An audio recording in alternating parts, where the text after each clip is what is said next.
오늘 이 시간 가운데 어디에 담을 것인가라는 말씀 제목으로 함께 은혜를 나누고자 합니다. 이 시간을 통하여서 하나님께서 말씀하시는 것이 무엇인지 잘 들으시기 바랍니다. 먼저 그 아프리카에 가보면요, 전 안 가봤는데요, 특징적인 나무가 하나 있다고 합니다. 뭘까요? 맞히시는 분에게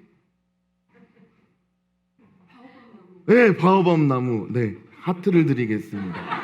자, 바오밥 나무가 굉장히 유명하죠. 네, 네. 자, 제가 하겠습니다. 좋습니다. 네. 이게 바오밥 나무인데요.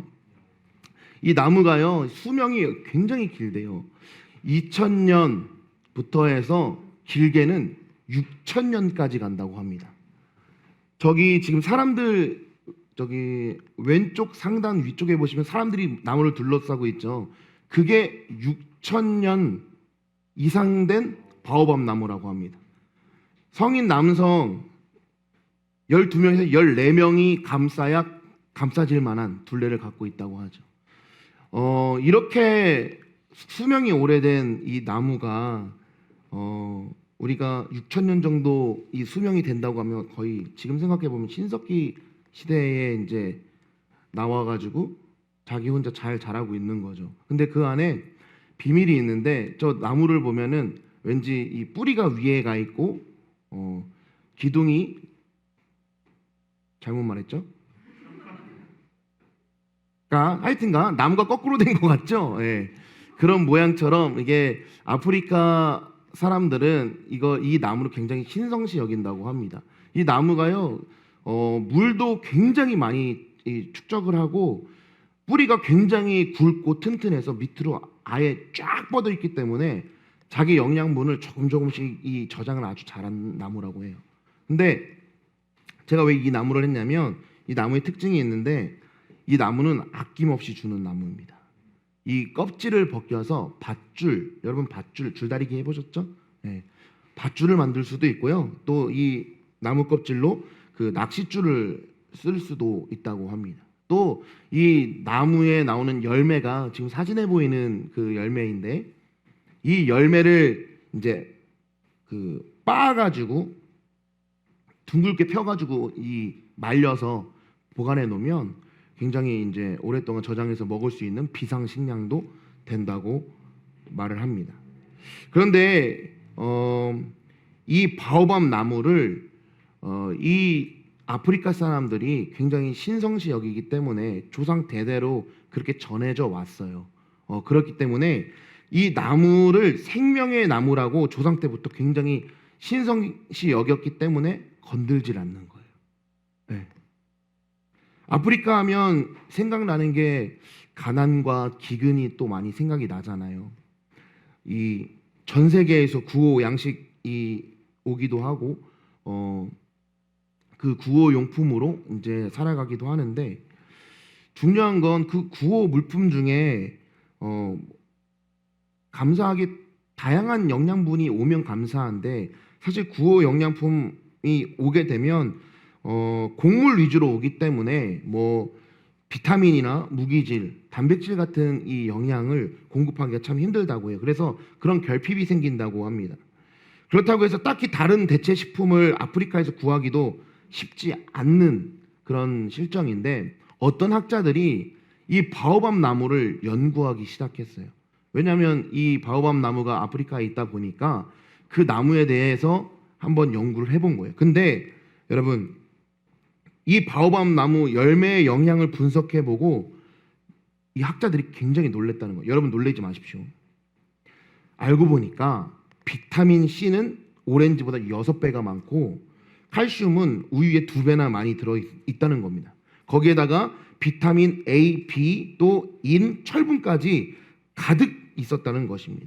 이게 끝이 아니라 열매 속 그 씨 안에는 단백질이 가득하고 잎새는 무기질 덩어리라고 연구 결과가 나왔던 것입니다. 네, 안 놀랍죠? 네. 가난한 아프리카 사람들의 그 소박한 먹거리가 알고 보니까 최고의 슈퍼푸드였던 거예요. 그러면 이렇게 놀라운 식품이 옆에 있었는데 왜 그동안 잘 몰랐을까? 그 이유는 이 바오밥 나무가 너무 익숙했기 때문입니다. 그리고 늘 주변에 흔하게 있었고 이 나무에 대해서 조상 대대로 내려오는 그 신성시 여기는 그 선입견들이 쌓이다 보니까 이 지역의 지배적인 견해가 되고 이 지역에 살다 보니까 지배적인 견해에 붙들려서 벗어날 생각을 하지 못했다는 것입니다. 이게 전문 용어로 고정관념이라고 하죠. 우리가 어떤 문제 앞에 우리가 일상 속에 늘 하던 방식으로 문제를 풀어가려고 할 때가 있습니다. 그런데 그 문제가 해결이 안 될 때가 많이 있죠. 불편하고 거추장스럽게 느껴도 다른 새로운 방법이 없다는 그 선입견 때문에 우리는 문제를 그냥 안고 살아갈 때가 있습니다. 꼭 이 바오밥 나무가 그렇게 좋은 슈퍼푸드였는데도 불구하고 그냥 늘 옆에 있었고 조상 대대로 내려오던 그 이야기로 인해서 시도조차 해볼 생각이 없었던 것과 마찬가지입니다. 오늘 본문에서 이 세례 요한의 제자들과 바리새인들의 제자들과 바리새인들 금식하고 있는 그 장면이 나오죠. 근데 여기서 예수님께 와서 이제 문제를 그러니까 시비를 거는 거예요. 자, 18절을 함께 읽어보도록 하겠습니다. 시작.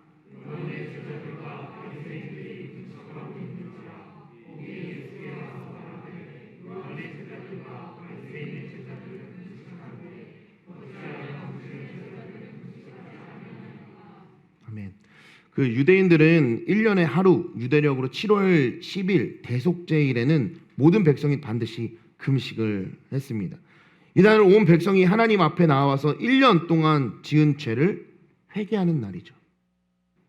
이 기회를 놓치면 1년 동안 지은 죄를 그대로 안고 살아가야 한다는 것입니다.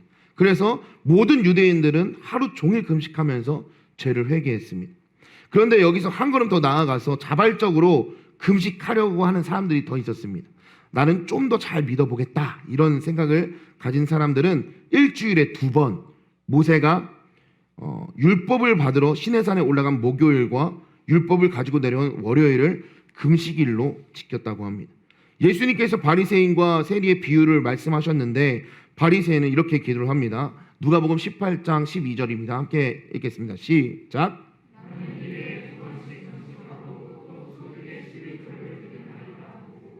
이 바리새인이 자발적으로 금식하는 사람입니다. 그런데 일주일에 2번씩 금식하는 것은 하루 3끼를 다 굶는 게 아니었어요. 아침 6시에 아침을 먹고 저녁 6시에 저녁을 먹었습니다. 그러면 12시간 동안 금식한 것이 되는 거거든요. 목요일과 월요일 이틀 동안 점심을 굶으면 일주일에 이틀을 금식한 것과 같다는 거예요. 어쨌든 간 바리새인들은 이렇게 일주일에 2번 금식을 했잖아요. 그런데 예수님의 제자들은 금식을 하지 않고 있던 거예요. 그걸 본 거죠. 그래서 시비가 생긴 겁니다. 마가복음 2장 18절 노란 글씨만 한번 읽어보겠습니다. 시작.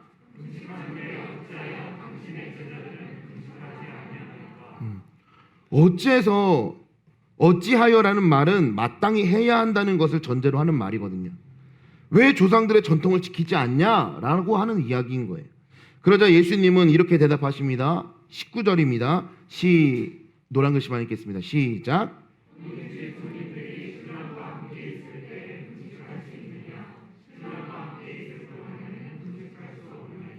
예수님이 하시는 말씀이 이거예요. 너희들 잘 생각해 봐라. 지금 이 혼인집에 잔치가 벌어지고 있고 혼인 잔치의 주인공인 신랑과 함께 있을 때인데 결혼식에 가서 피로연을 베풀고 맛있는 이 뷔페 음식을 차려 놓았는데 금식하는 사람이 있냐? 어떻게든 맛있게 먹으며 축하하는 것이 마땅한 도리잖아. 지금은 혼인 잔치의 주인공인 신랑과 함께 있기 때문에 금식할 수 없는 거야 라고 하시는 거예요. 지금이 혼인 잔치할 때라는 것이죠. 지금이 그동안 바리새인과 요한의 제자들이 그토록 기다리던 메시아가 온 때이기에 지금 메시아가 온 것을 기뻐하며 즐거워해야 하는데 이 예수님이 메시아인지도 모르고 아주 금식에만 꽂혀가지고 그것을 지적하고 있는 거예요. 유대인들이 신혼여행이 어떤 신혼여행이냐면 일주일 동안 잔치를 벌입니다. 그리고 양가 친척들, 신랑 친구들, 신부 친구들 다 초청해 놓고 일주일 동안 잔치를 벌인다고 합니다. 그런데 이 잔치에 초대받은 사람들이 해야 할 일이 있어요. 뭐냐면 신랑 신부를 완전히 왕자와 공주로 만들어줘야 된다는 거예요.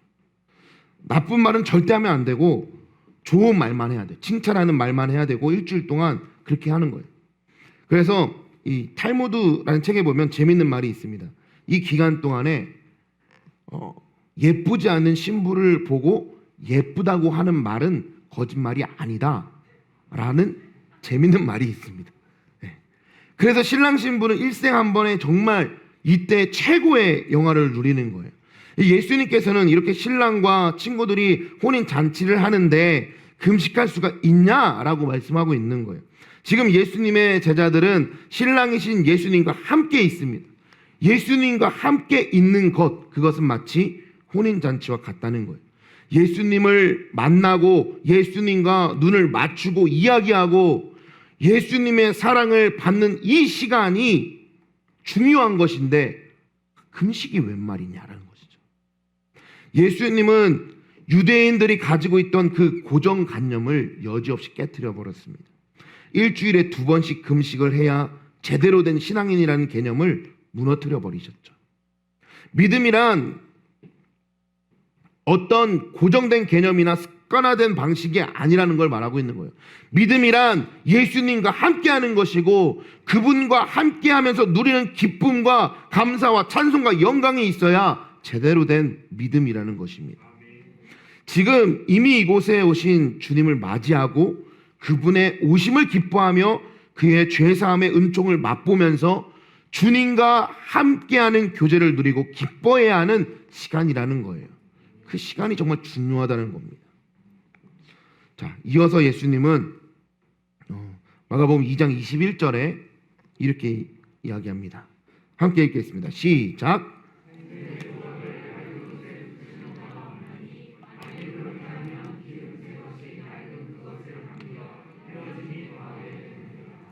자, 새로 짠 이 배 옷감을 오려서 낡은 옷감에 붙이고 그걸 꿰매면 나중에 이 낡은 옷감이 견디지를 못합니다. 그래서 더 크게 파헤쳐지고 나중에 생배 조각과 함께 떨어져 나가게 됩니다. 그래서 이 생배 조각은 새 옷에 붙여야 어울리는 거예요. 여기 생배는 일반적인 천을 의미하고 생배 조각은 새로운 천 조각을 말하는 것입니다. 이 새로운 천 조각을 낡은 옷에 붙일 게 아니라 새 옷에 붙여야 한다는 의미로 말을 하고 있는 거예요. 이 말인즉슨 새로운 메시아의 그 시대에는 기존의 낡은 율법의 관점에서 예수님을 평가하고 받아들이는 것이 아니라 새로운 관점으로 받아들여야 한다는 의미를 말하는 거예요. 또한 마가복음 2장 22절에 이렇게 말합니다. 함께 읽겠습니다. 시작.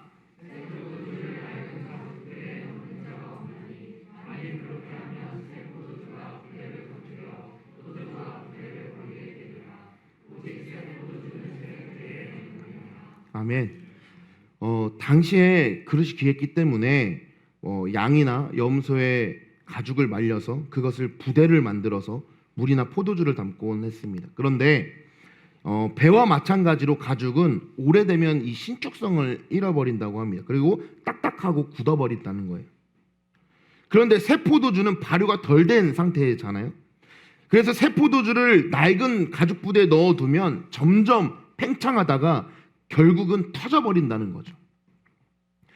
새 포도주는 새 부대에 담아야 새 부대가 탄력성이 있고 부드러우면서 질겨서 오랫동안 잘 보관할 수 있다는 것입니다.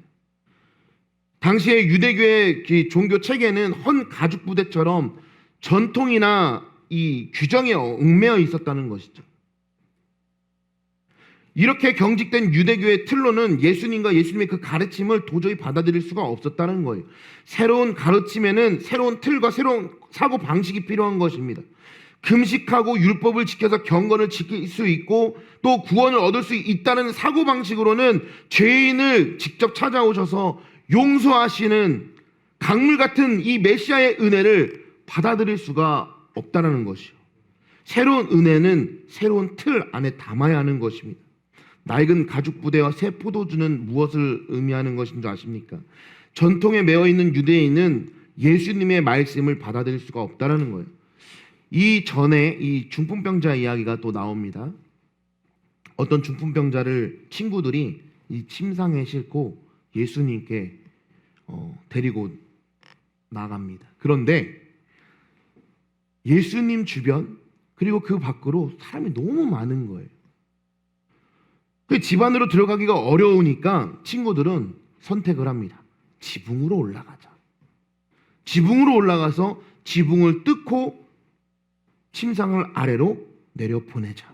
자, 여러분, 한번 우리가 그 상황을 한번 상상해 보자고요. 상상해 보겠습니다. 예수님께서 말씀을 하고 계세요. 근데 위에서 지붕이 막 뜯어져요. 그러면 그 지붕이 뜯어지는 소리를 아래에 있던 사람들은 지켜볼까요? 보겠죠. 왜냐하면 위에서 소리가 나니까. 그러면서 막 가루가 떨어져요. 지붕에서 막 뜯어내니까 그 가루가 막 예수님한테 떨어질 거 아니에요? 다 뜯고 아래를 내려다볼 때 아래에서 사람들은 어떻게 하고 있었을까요? 뭐지?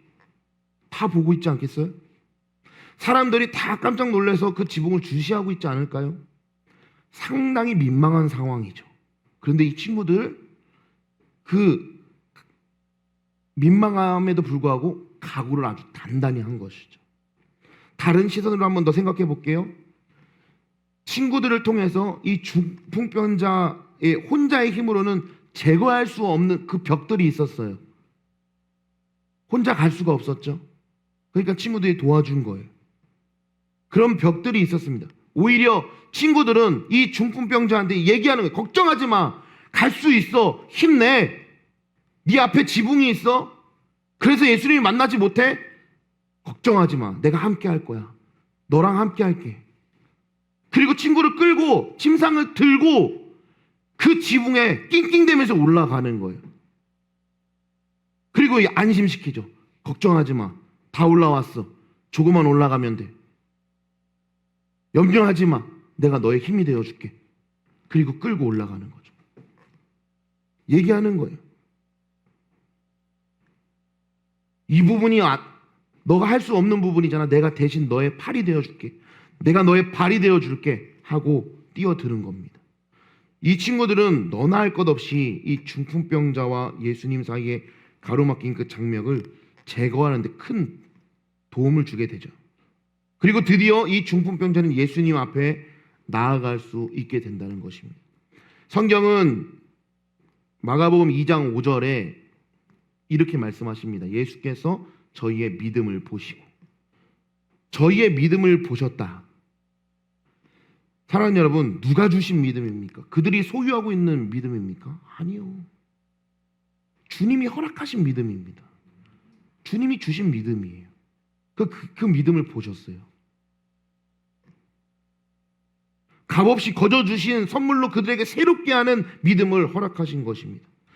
어떻게 해서든지 이 친구가 예수님 앞에 갈 수만 있다면, 분명히 예수님한테만 가기만 한다면 병이 낫게 될 거야 라는 믿음의 확신이 있었어요. 그런데 사람들이 많아요. 입구로 들어갈 수 없어요. 그럼 다시 생각하는 거예요. 들어갈 수 있도록 어디가 있을까? 그래, 지붕에는 아무도 없구나. 지붕으로 올라가자. 그래서 지붕에 올라가서 친구를 침상채로 예수님 앞에 내려보냅니다. 이 모습을 보고 있던 사람들이 얼마나 놀랐을까 한번 생각해 보세요.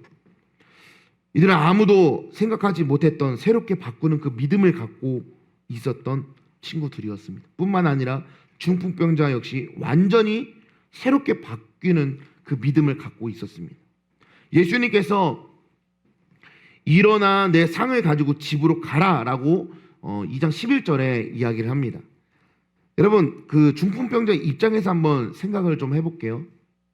침상을 들고 걸어가게 하려면 우선 병을 고쳐주셔야 합니다. 그렇죠? 다리를 고친 다음에 자, 일어나 봐라 라고 하고, 그 다음에 팔을 고친 다음에 자, 팔에 힘을 한번 줘봐라, 이렇게 해야 되는 게 맞죠. 그리고 나서 저 무거운 침상을 들 수 있는 거 한번 들어봐라. 한 다음에 그 다음에 집으로 가라. 이렇게 말하는 것이 순서상 맞죠. 그런데 예수님께서는 지금 침상에 누워있는 사람에게 일어나서 침상을 들고 걸어가라 라고 하신 거예요.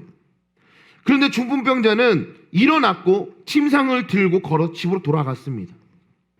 일어나 내 상을 가지고 집으로 가라. 이 말씀은 새 포도주와 같습니다.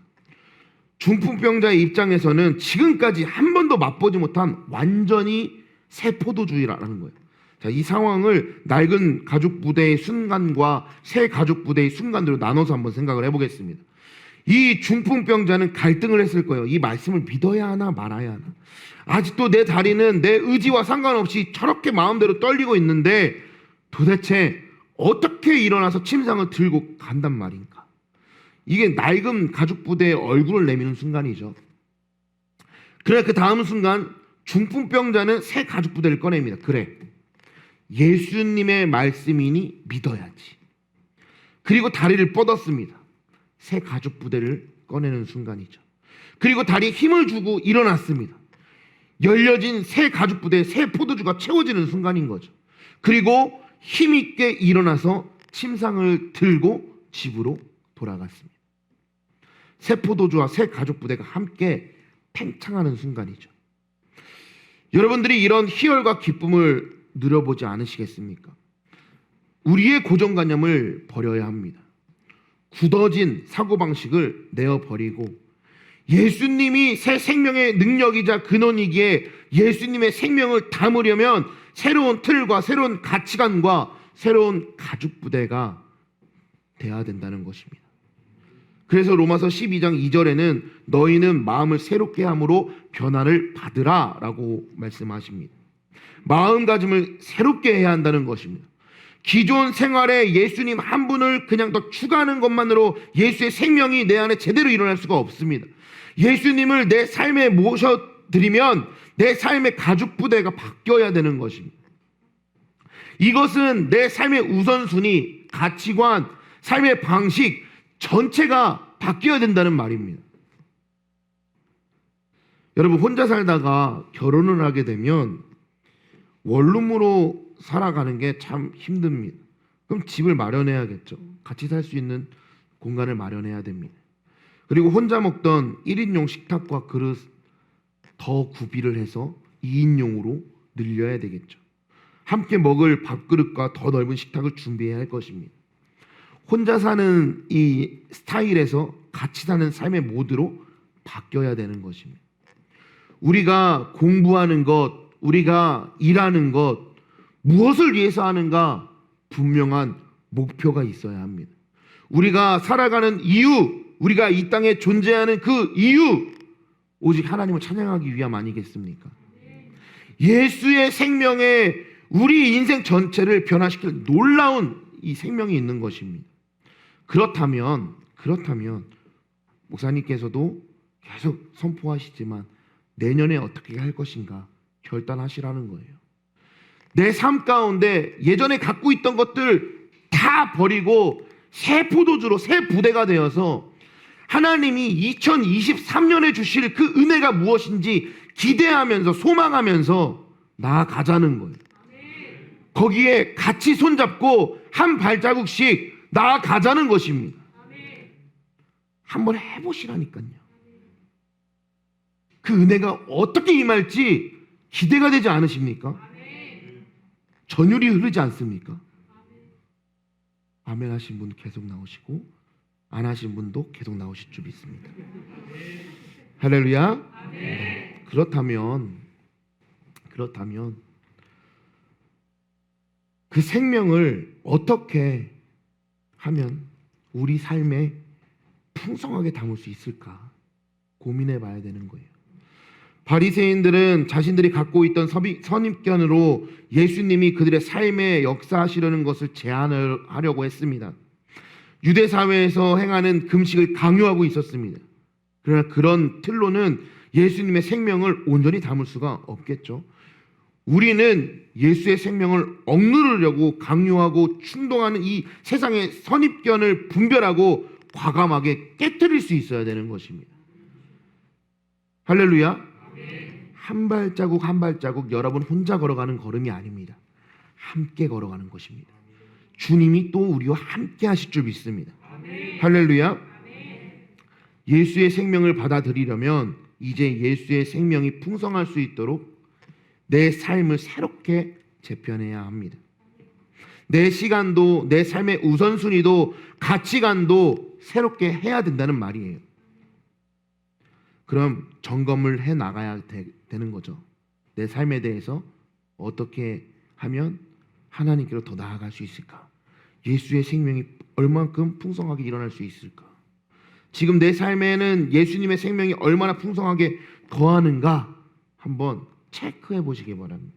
지금보다 더 풍성하게 거하려면 내 삶의 고정관념처럼 붙들었던 무엇을 내려놔야 될까? 가장 먼저 이 시간과 물질을 한번 점검해 보시기 바랍니다. 은혜는 아무렇게나 내버려 두는 것이 아니라 은혜를 담는 그릇이 중요합니다. 지금 나는 충만한 예수의 생명을 새로운 가족 부대로 담고 있는가?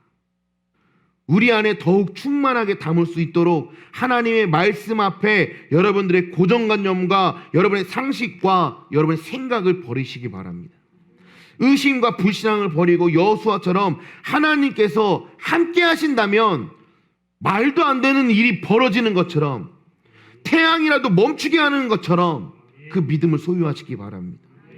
얼마든지 팽창할 수 있는 새 가죽 부대를 준비해서 하나님의 은혜를 풍성히 받는 우리 바이샘의 모든 여러분 되시기를 주님의 이름으로 간절히 축원합니다.